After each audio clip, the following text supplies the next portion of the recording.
ఈ Janasena wooden memento కోసం ఇప్పుడే ఈ వాట్సాప్ నంబర్ కి కాంటాక్ట్ చేయండి. జనసేన పార్టీ అధ్యక్షులు శ్రీ పవన్ కళ్యాణ్ గారికి, అదే విధంగా జనసేన పార్టీ ప్రధాన కార్యదర్శి శ్రీ నాగబాబు గారికి నేను మనస్ఫూర్తిగా ధన్యవాదాలు తెలియజేసుకుంటున్నాను. నేను కూడా భీమి నియోజకవర్గంలో ఒక ఇన్ఛార్జ్ గా ఉన్నాను. సీట్ ఆశించాను. సీటు ఇవ్వడానికి మనకి పొత్తులో భాగంగా కొన్ని కారణాల వల్ల అది టీడీపీ పార్టీకి వెళ్ళినప్పుడు 2-3 రోజులు బాధపడ్డాను. కానీ నిజంగా ఇక్కడికి వచ్చి పని చేశాక అక్కడ నాకు కనుక సీటు ఇచ్చి ఉంటే ఇక్కడ నేను ఎందుకు లేదంటే అక్కడ బాధపడేవాడిని. అలా లేకుండా నాకు పిఠాపురంలో ఒక మంచి ఎలక్షనీరింగ్ అనే కోఆర్డినేటర్ గా నన్ను నియమించినందుకు, నన్ను నమ్మినందుకు నా అధ్యక్షులు, నా గురుదేవైన పవన్ కళ్యాణ్ గారికి, అదే విధంగా ఇక్కడ ఉండి నువ్వు చెయ్యి నేను చూసుకుంటానని చెప్పి నాకు ధైర్యం ఇచ్చిన శ్రీ నాగబాబు గారికి, అజయ్ గారికి, మర్రెడ్డి శ్రీనివాస్ గారికి, మైదర్ అన్నకి, అదే విధంగా ముందు గాజువాకలో గత ఎన్నికల్లో మేము తప్పు చేశాం. అంటే అప్పుడు కూడా ప్రజలు పవన్ కళ్యాణ్ గారికి ఓటేయడానికి సిద్ధంగా ఉన్నారు. కానీ వాళ్ళని బూత్ వరకు తీసుకొచ్చి బూత్ లో సక్రమమైన ఎన్నికలు జరగడానికి మాకు ఒక ప్రక్రియ లేకపోవడం వల్ల మేము తప్పు చేశాం.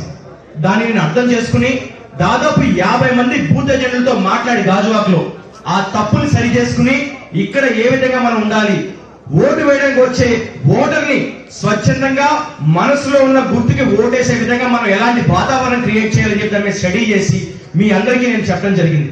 దాన్ని మీరు అర్థం చేసుకుని బూత్ లో ఏ విధంగా ఎలక్షన్ చెయ్యాలి అని చెప్పని చేసి చూపించిన ప్రతి ఒక్క జన సైనికుడికి, బూత్ నుంచి 200 మీటర్ల దూరంలో టెంట్ వేసుకుని మంచినీళ్ళు అందించిన ప్రతి ఒక్క జన సైనికుడికి, ఓటర్ స్లిప్ ఇచ్చిన ప్రతి జన సైనికుడికి, ఓటు వేయాలని చెప్పి అవగాహన కల్పించిన ప్రతి ఊరు పెద్దకి, ప్రతి వీర మహిళకి నేను మనస్ఫూర్తిగా పాదాభివందనం చేస్తున్నాను.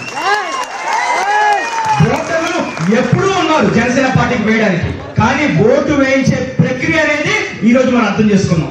పవన్ కళ్యాణ్ గారు ఎప్పుడు చెప్తారు, ఎక్కడ నెగ్గాలో కాదు ఎక్కడ తగ్గాలో తెలుసుకోవాలని. కానీ మీ అందరికీ తెలియని ఒక విషయం ఉంది, ఎక్కడ తగ్గాలో మాత్రమే కాదండి, ఎక్కడ తొక్కాలో కూడా తెలిసినవాడు పవన్ కళ్యాణ్ గారు. ఈ రోజు పవన్ కళ్యాణ్ గారు తొక్కిన తొక్కుడికి వైసీపీ ప్రభుత్వం ఏదైందో అది గొప్ప కూలిపోయింది. వాళ్ళ నోట్లోంచి ఓటమి భయంతో మాటలు బయటకు వస్తున్నాయి. నిజంగా ఎర్ర తుండు చూపించి మొత్తం పిఠాపురాన్ని ఎరుపెక్కించి వైసీపీకి పిచ్చెక్కించిన ప్రతి ఒక్క జన సైనికుడికి, వీర మహిళకి, ఆఖరికి వయసుతో సంబంధం లేకుండా చిన్న పిల్లవాడి నుంచి పెద్దవాడి వరకు కూడా. ఎందుకంటే మనం ఎక్కడ కూడా రూల్స్ అతిక్రమించలేదండి. పార్టీ కండువా గాని, పార్టీ సింబల్ గాని, పార్టీ అధ్యక్షుడి పేరు గాని, లేదు పార్టీకి సంబంధించిన సింబల్ గాని చూపిస్తే అప్పుడు తప్పు. కానీ ఎర్రతుండ అనేది నాగబాబు గారు చెప్పినట్టు ఒక శ్రామికుడికి చిహ్నం, ఒక సామాన్యుడికి చిహ్నం. చెమట పడితే ఆ చెమట సేద్యం అనేది ఎర్రతుండు పీల్చుకుంటుంది. పవన్ కళ్యాణ్ గారు ఏ విధంగా అయితే మీ బాధల్ని పీల్చుకుంటున్నారో ఆ ఎర్రతుండు కూడా ఆ విధంగానే మీ చెమటని పీల్చుకుంటుంది. కాబట్టి రేపు ఒకటే చెప్తున్నాను, మీరందరూ మీ పవన్ కళ్యాణ్ గారి కోసం చెమట చిందించారు. రేపు మీకోసం పవన్ కళ్యాణ్ గారు రక్తం చిందించడానికి కూడా వెనకాలని చేస్తున్నారు. కాబట్టి ఈ అవకాశం నాకు ఇచ్చినందుకు, ఇంత అద్భుతమైన సమయాన్ని మాకు ఇచ్చినందుకు, మీకు ఈ రోజు భోజనం దొరకక కాదండి, కానీ మా బాధ్యత. నాగబాబు గారు ఒకటే చెప్పారు, ఎలక్షన్ అయిపోయిన వెంటనే వెళ్ళిపోవడం కాదు, మనం ఉండాలి.